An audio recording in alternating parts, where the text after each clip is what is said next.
Sweeping changes to body corporate laws will soon come into effect, affecting thousands of residents across the state. And for more, I'm joined by Laura Boss from the Strata Community Association Queensland. Laura, some of these changes have been marked as quite controversial, including people being allowed to smoke on balconies. What's the reaction? So the reaction's been mixed. So clearly it's welcomed. We've got about 1.5 million people who live in Strata in Queensland, and there's been a lot of issues around smoking. It's a very contentious area, and the reality is this piece of legislation cements what is happening around the rest of legislation in Queensland, and it's a public health issue. This comes off the back of a very significant legal case last year that called it so, and so this is actually just in step with what needed to happen.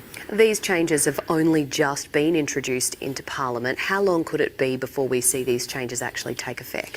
So we are hoping to see them as soon as possible. To be honest, strata legislation is a piece of law that hasn't been touched for around 20 years. So we're quite excited to have any changes happening at the moment. They're not in step with how people are living, and with the population living in Strata expected to double, we are certainly hoping to see this raft of set of changes come in quite soon, because there's more to come, and we don't want the government to lose momentum with the changes to body corporate law.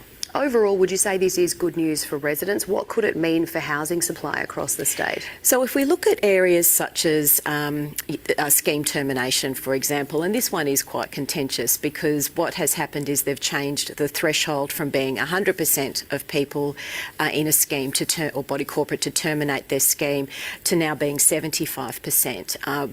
What we've been pleased to see around this is the procedural fairness and making sure that everybody is looked after and adequately compensated, and if there are issues, that there's some recourse for that. But the big one for us, and I think this gets lost in the development aspect, is around building safety. So over 50% of strata buildings in Queensland were built before 1980, and they're starting to get old, and they're incredibly costly to fix. So this is an economic driver.